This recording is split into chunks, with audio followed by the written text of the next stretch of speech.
Is Plaisance like a rock band? Well, no, the thing is like I've heard it say Plaisance and Pleasance. No. Say Plaisance sounds better.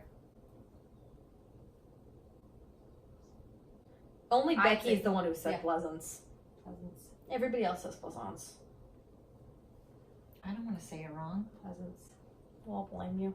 Can I just say the Above Theater? Yeah, Pleasance. I would say Pleasance. That's what the people in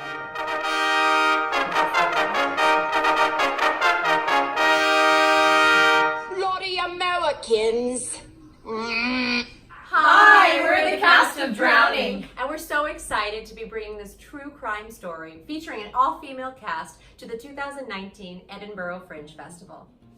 To us, the Edinburgh Festival is one of the most exciting theatrical experiences in the world.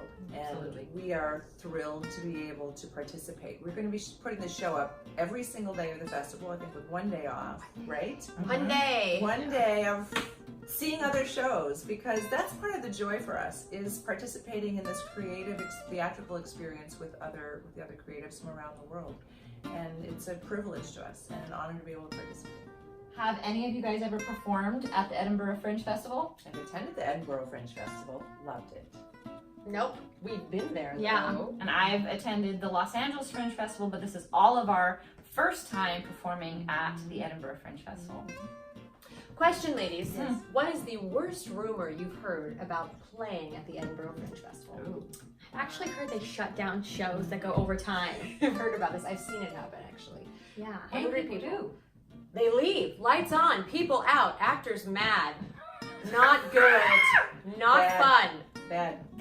This won't happen to us. No. They can't. They won't. The other rumor I've heard is that there's not really any space backstage and that there's nowhere to even store your props, and so come as you are, friends. We're from LA. We need space. Yeah, well. We take up space. Okay, so I have a question for you.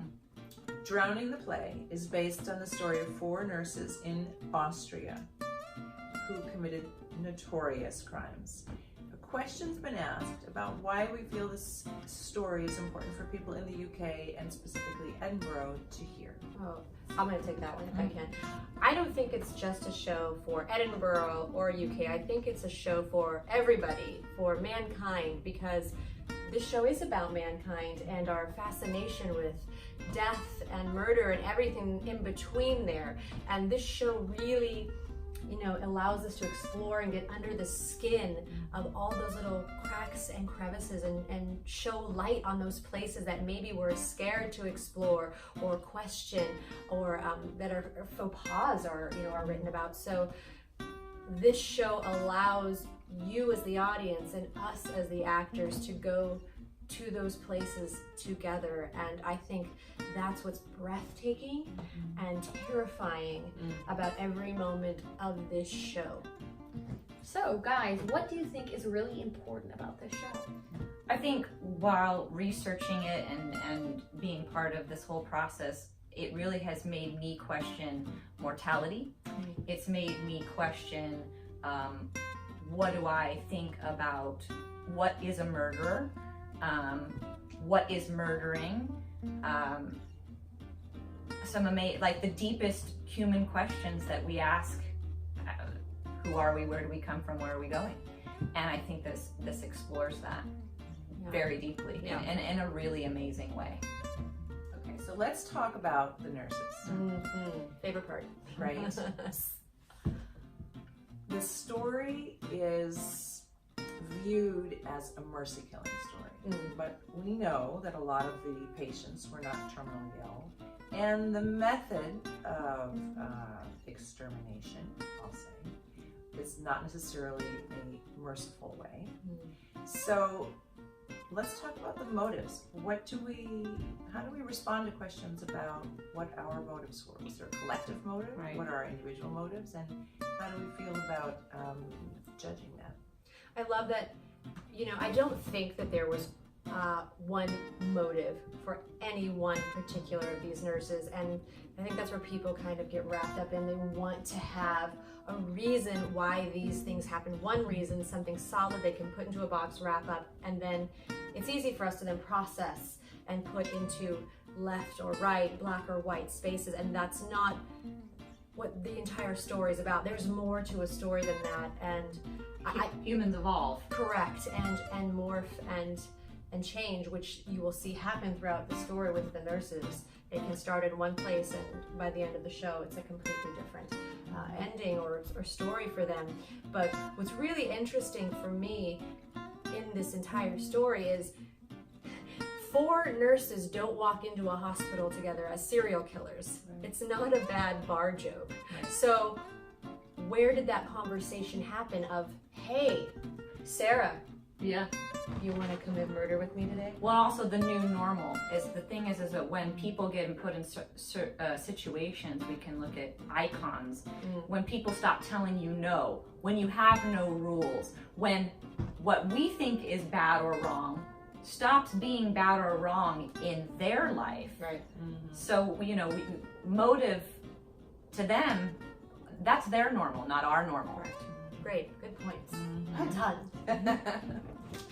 An amazing fact about this play is these women are actually not in jail anymore, and they were given new identities and put under witness protection. This is a good one, guys. What if you met them? If you could meet them, what would be the question that you would want to ask? I know mine is. What is yours? What's yours? I actually would want to know if they believe in an afterlife. Ooh, that's deep. You're the deep one of the group, aren't Well, you? Wow. I think for me, it's a really simple question is, who had the connection with water? Someone doesn't come up with what they did without some type of life experience, and I'm being a bit vague because I want you to Come see the what play! I'm talking about. But yeah, that would be, I think, what I would want to know. Who had the connection with water? Yeah, Aurora. I think mine would be collectively, like as a group, how did you come together to Oh, wow. kill all those people? You know, also like how did you not get caught? Yeah. I think I'm fascinated with how the mind may split around Yes. acts that are immoral.